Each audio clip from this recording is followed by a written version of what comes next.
Assalamualaikum warahmatullahi wabarakatuh. Salam sejahtera untuk kita semua. Dan pada kesempatan kali ini, izinkan kami dari kelompok 4 dari Prodi Perjalanan Wisata Universitas Negeri Jakarta angkatan 2020 ingin menyampaikan apa yang telah kami diskusikan mengenai perusahaan di bawah naungan sektor pariwisata. Salah satunya yaitu PT Bluebird Group yang nantinya akan kami bahas lebih lanjut. Nah teman-teman, ada baiknya sebelum kita melanjutkan untuk ke topik pembahasannya, izinkan kami untuk memperkenalkan diri kami masing-masing.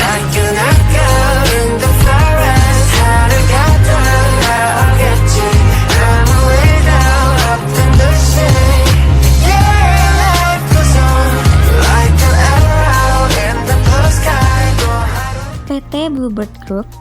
PT Bluebird Group merupakan perusahaan transportasi asal Indonesia. Perusahaan ini didirikan pada tahun 1972 di Jakarta. Perusahaan ini pun melayani jasa transportasi dan bidang pariwisata. Selanjutnya itu ada manajemen PT Bluebird. Yang pertama itu terdiri dari planning, tugasnya adalah menetapkan tujuan dan target, merumuskan strategi yang akan dipakai pada pelaksanaan kerja di PT Bluebird, menentukan sumber-sumber daya yang diperlukan, menetapkan standar atau indikator keberhasilan dalam pencapaian dan target bisnis, memonitor dan mengukur kemajuan untuk mencapai tujuan, menggunakan teknologi informasi yang berkembang seiring berjalannya waktu, serta menyiapkan tenaga-tenaga konsultan yang profesional dan berkualitas. Yang kedua itu ada organizing yang terdiri dari direksi. Direksi ini tugasnya menyusun dan menetapkan sasaran atau target penjualan, menentukan visi dan misi perusahaan, menentukan dan menetapkan berbagai kebijaksanaan perusahaan secara umum terhadap pihak internal maupun eksternal, serta mengusahakan agar perusahaan dapat berjalan dengan baik, bertanggung jawab terhadap Dewan Komisaris dan pemegang saham, serta mengawasi perkembangan perusahaan. Yang kedua itu ada sekretaris, tugasnya membantu direksi dalam surat menyurat dan administrasi.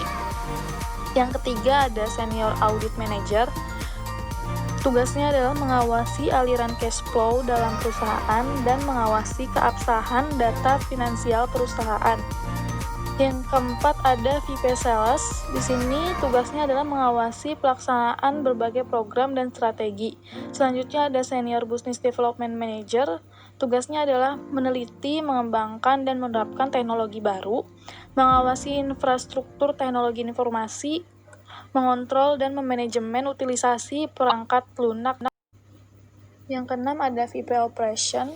Tugasnya menyusun dan menetapkan pembagian jadwal antar jemput, menangani proses booking by call dan ketersediaan kendaraan, mengkoordinasi manajemen driver dengan kendaraan, menangani keseluruhan aktivitas jasa pelayanan operasional. Yang ketujuh ada VP Administration, tugasnya adalah membantu berbagai kegiatan pemasaran yang dilakukan dan kegiatan administrasi, serta menyediakan berbagai laporan yang diperlukan. Yang ke-8 ada VP Teknik.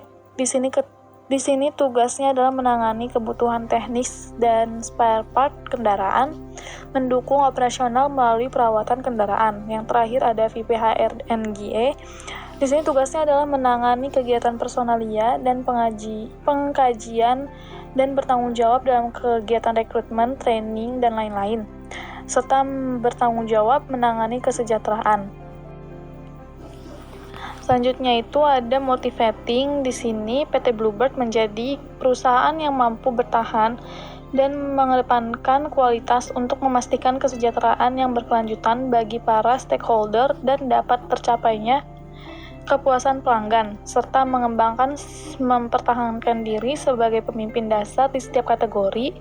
Dan dalam transportasi ini, PT Bluebird menyediakan layanan yang handal dan berkualitas tinggi dengan penggunaan sumber daya yang efisien dan melakukannya sebagai satu tim yang utuh.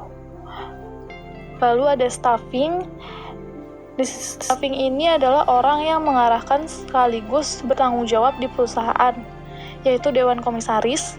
Bluebird yang mengimplementasikan pertama kali di Indonesia sistem komunikasi radio serta penggunaan argometer yang ketat untuk armadanya. Bluebird juga sudah menerapkan teknologi GPS atau Global Positioning System untuk melacak tempat dan posisi armada lainnya, juga bisa dipakai untuk menghubungi call center. Bluebird mengimplementasikan solusi Business Intelligence atau BI, yakni merupakan suatu solusi yang mengolah data mentah menjadi informasi pendukung pengambilan keputusan perusahaan dan proses bisnis sehingga mampu memberikan gambaran lengkap dari bisnis untuk memenuhi kebutuhan yang berbeda dari para pengguna.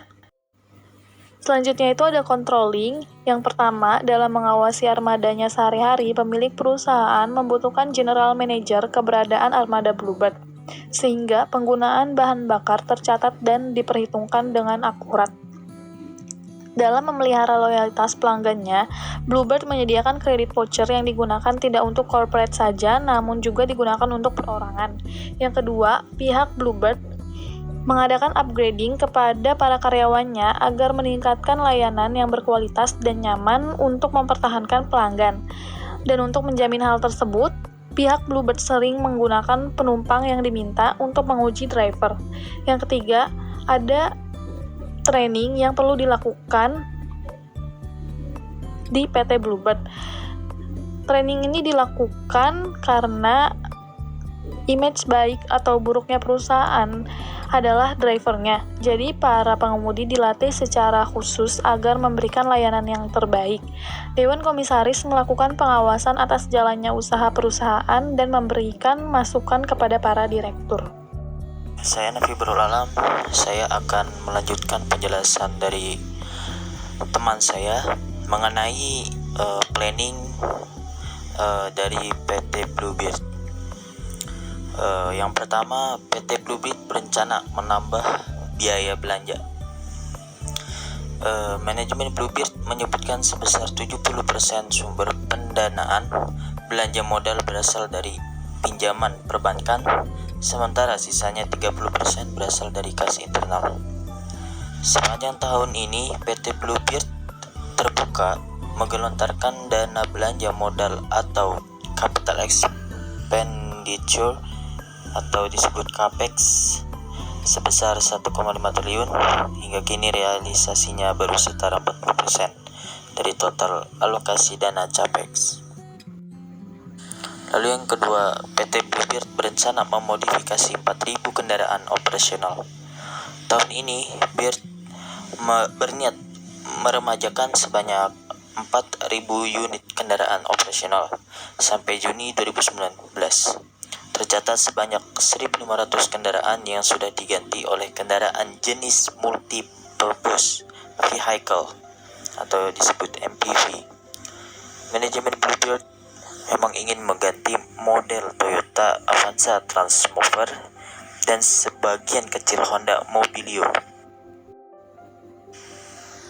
Lalu yang ketiga, mengembangkan usaha baru di luar bisnis jasa transportasi umum, yaitu jasa lelang. Selain menggunakan dana CAPEX untuk peremajaan kendaraan, Bird akan mengembangkan usaha anyar di luar bisnis inti taksi, yakni jasa lelang. Pekan lalu Bluebird menggandeng Mitsubishi UFG dan Takari Kokoh yang membentuk usaha patungan. Ketiganya mendirikan perusahaan baru yang bernama PT Balai Lelang Karedi. Selanjutnya ada operasional PT Bluebird. Nah, operasional PT ini memanfaatkan perkembangan teknologi dengan pemesanan sistem yang terkomputerisasi. Layanan selama 24 jam. Perusahaan berusaha untuk memberikan layanan terbaik kepada setiap pelanggan. Pemesanan bisa melalui telepon dan aplikasi Bluebird. Nah, pemesanan Bluebird regular taksi bisa melalui nomor yang tertera, Silverbird eksekutif taksi bisa melalui nomor telepon yang tertera, Goldenbird limousine dan rental car pemesanan bisa melalui nomor telepon yang tertera, Bigbird charter bus bisa melalui nomor telepon yang tertera untuk pemesanan, serta layanan pelanggan bisa melalui nomor telepon yang tertera, serta email bisa melalui email perusahaan PT Bluebird. Nah, serta operasional PT. Operasional PT Bluebird ini mempunyai program layanan Bluebird COD. Hanya bisa diorder melalui via WhatsApp, yaitu melalui chat karyawan yang bernama Baby di nomor yang tertera. Pilih layanan Bluebird COD dengan mengetik angka 7. Jam operasional program ini dimulai dari hari Senin sampai hari Minggu, mulai pukul jam 6 pagi hingga jam 9 malam. Nah, jam operasional supir taksi Bluebird juga dimulai dari jam 3 pagi sampai jam 12 malam. Proses implementasi bisnis intelijen di Bluebird Group dapat berjalan dengan baik karena garis besar cakupan proyek dan indikator kinerja kunci perusahaan sangat jelas. Di samping itu, proses implementasi secara hierarki dan dengan dukungan tenaga-tenaga konsultan yang profesional dan berkualitas menjadi faktor penting dalam keberhasilan proses implementasi. Konsultan yang handal memahami bahwa pendekatan dari bottom up untuk mengimplementasikan bisnis intelijen akan membutuhkan waktu yang panjang, sedangkan metode top-down merupakan metode yang tepat untuk mengimplementasikan bisnis intelijen. Bluebird Group mengimplementasikan SAP NetWeaver Buy untuk modul-modul Financial Accounting atau FI, Controlling atau CO, CO Profitability Analysis atau COPI, Payment Maintenance PM, dan modul yang dirancang khusus yang dinamakan taksi sistem dari legasi FIB, sistem perusahaan. Proses implementasi dilakukan oleh Hermes Consulting pada fase pertama, yaitu SAP NetWeaver Buy yang dinamakan Go Live. Melalui implementasi solusi tersebut, Bluebird berkeinginan memiliki suatu solusi BI yang memberikan fungsionalitas menyeluruh dan terbaik, serta di saat yang bersamaan juga menyediakan fitur-fitur bagi kebutuhan spesifik industri. Kelompok usaha Bluebird telah mengumumkan rampungnya pengimplementasian solusi peranti lunak SAP dalam sistem teknologi informasi mereka. Sebagai perusahaan transformasi yang armadanya mencapai lebih dari 15.000 kendaraan, Bluebird memerlukan solusi TI yang handal untuk memantau banyak hal dalam operasionalnya sehari-hari. Order pelanggan, kendaraan yang beroperasi, dan yang dalam perawatan sampai konsumsi bahan bakar perlu terdata dengan baik. Dengan tujuan integrasi dan akurasi data, solusi My SAP Business Suite dimanfaatkan Bluebird untuk menangani semua itu. My SAP Business Suite merupakan solusi peranti lunak dengan fungsi yang luas. Dengannya, Bluebird dapat memonitor banyak informasi penting secara mudah dan tepat waktu. Di sini ada tinjauan keuangan atau financial review. Kinerja keuangan perseroan di tahun 2019 disusun berdasarkan laporan keuangan konsolidasian perseroan dan entitas anak per 31 Desember 2019 yang telah diaudit oleh kantor akuntan publik Kasasi, Nurdiaman, Mulyadi, Cahyo, dan rekan. Di tabel ini ada uraian dan tahun 2019-18 pertumbuhan atau growth serta description. Di sini bisa kita lihat pendapatan neto pada tahun 2019 sebesar 4.047.691 rupiah. Lalu di tahun 2018-nya sebesar 4.218.702 rupiah. Pertumbuhannya yaitu sebesar 171.011. Growth-nya yaitu 4,005%. Dan deskripsinya ini yaitu net revenues. Lalu beban langsung di tahun 2019 sebesar 2.952.000 Lalu selanjutnya yaitu total laba tahun berjalan tahun 2019 yaitu sebesar Rp315.622. Di tahun 2018 yaitu sebesar Rp460.273. Pertumbuhannya yaitu sebesar Rp144.651 dan growth sebesar 31,43%. Deskripsinya yaitu total income of the year. Oke, selanjutnya ada total laba rugi komprehensif lain. Bisa kita lihat bahwa pada tahun 2019 dia mengalami kenaikan dan total laba komprehensif tahun berjalan mengalami penurunan pada tahun 2019, sedangkan laba per saham dasar yang didistribusikan kepada entitas induk mengalami penurunan juga pada tahun 2019. Selanjutnya yaitu ada pendapatan neto atau net revenues. Bisa kita lihat dari uraian tersebut bahwa pendapatan neto perseroan tahun 2019 tercatat sebesar 4,05 triliun, turun menjadi 171,1 miliar atau 4,05% dibandingkan tahun sebelumnya yang mencapai 4,22 triliun. Kondisi ini terutama disebabkan oleh menurunnya pendapatan dari kendaraan taksi sebesar 194,40 miliar atau 5,69%. Baik, selanjutnya adalah laba rugi comprehensive consolidation. Yang pertama ada beban langsung atau direct cost. Pada tanggal 31 Desember 2019, beban langsung perseroan tercatat sebesar 2,95 triliun yang turun mencapai 86,93 miliar atau 2,86% dibandingkan dengan tahun sebelumnya yang mencapai 3,4 miliar. Kondisi tersebut terutama disebabkan oleh menurunnya beberapa pos beban langsung yang cukup signifikan seperti beban penyusutan, gaji, tunjangan, dan beban pengemudi, serta bahan bakar minyak. Yang kedua yaitu adalah laba bruto. Tren negatif pendapatan yang disertai dengan penurunnya beban langsung berdampak pada penurunan laba bruto perseroan. Dan pada tahun 2018, laba bruto yang berhasil dibukukan perseroan mencapai 1,18 triliun, sedangkan tahun 2019 tercatat sebesar 1,10 triliun, turun mencapai 84,08 miliar atau 7,13%.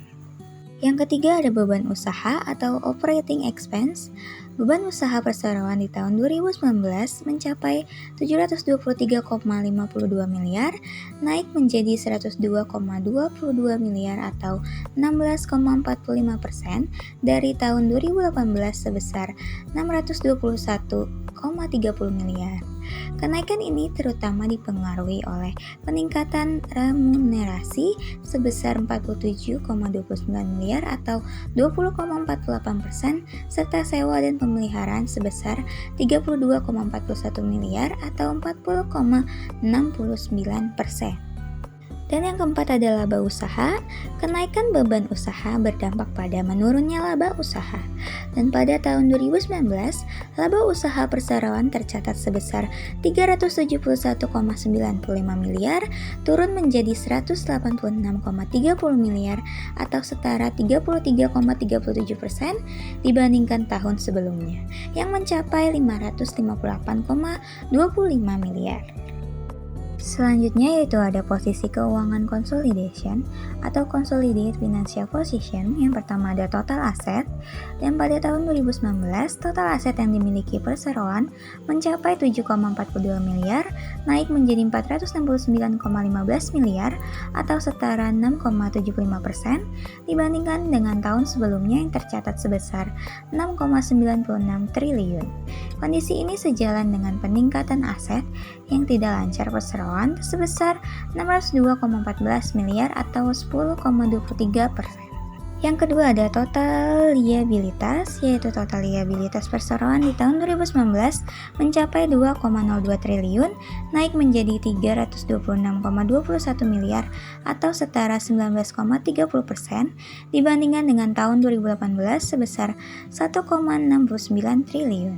Kenaikan ini dipicu oleh meningkatnya liabilitas jangka pendek dan liabilitas jangka panjang masing-masing sebesar 138,53 miliar atau 22,53% dan 187,68 miliar atau 17,46%. Dan yang ketiga ada total ekuitas. Ekuitas yang dimiliki perseroan tahun 2019 mencapai 5,41 triliun, naik menjadi 142,94 miliar atau 2,71% dibandingkan dengan tahun 2018 yang tercatat sebesar 5,27 triliun. Peningkatan total ekuitas disebabkan oleh peningkatan saldo laba yang ditahan. Baik, kita lanjutnya ada rasio keuangan, bisa kita lihat pada tabel berikut. Ada profitabilitas dan likuiditas yang mengalami penurunan dari 2018 ke 2019. Dan pada solvabilitas terjadi kenaikan dari 2018 hingga 2019. Dan pada kolektibilitas piutang terjadinya penurunan dan kenaikan yang tidak stabil. Di sini ada profitabilitas. Tingkat profitabilitas perseroan diukur melalui perhitungan margin laba bersih, laba terhadap total aset, dan laba terhadap total ekuitas. Margin laba bersih perseroan turun dari 10,96% di tahun 2018 menjadi 7,55% di tahun 2019. Laba terhadap total aset dari 6,65% di tahun 2018 menjadi 4,11% di tahun 2019. Sementara laba terhadap total ekuitas dari 8,78% di tahun 2018 menjadi 5,65% di tahun 2019. Selanjutnya ada likuiditas. Rasio likuiditas merupakan rasio yang dapat mengukur kemampuan perseroan dalam memenuhi kewajiban keuangan dalam jangka pendek yang digambarkan melalui perhitungan rasio cepat dan rasio lancar. Pada tahun 2019, kedua rasio likuiditas tersebut mengalami penurunan menjadi 61,44% dan 124,59% dari sebelumnya sebesar 93,64% dan 174,28%. Meskipun demikian, perseroan masih mampu memenuhi kewajiban jangka pendek. Selanjutnya ada solvabilitas. Rasio solvabilitas merupakan rasio yang digunakan untuk mengukur tingkat pemenuhan kewajiban jangka panjang perseroan. Rasio solvabilitas dapat dihitung melalui rasio total liabilitas terhadap total aset dan rasio total liabilitas terhadap total ekuitas. Lalu selanjutnya ada kolektibilitas piutang. Tingkat kolektibilitas piutang tercermin melalui perputaran piutang dan rata-rata periode penagihan. Nah, itu dia tadi teman-teman penjelasan dari kami mengenai PT Perusahaan Bluebird Group. Banyak sekali ya pengetahuan yang dapat kita ambil dari penjelasan tersebut. Nah, sekian dari kami, kurang lebih mohon maaf apabila ada kesalahan kata pengucapan yang kurang mengenakan. Semoga apa yang kami tayangkan dapat bermanfaat untuk kita semua. Kurang lebihnya mohon maaf. Wassalamualaikum warahmatullahi wabarakatuh.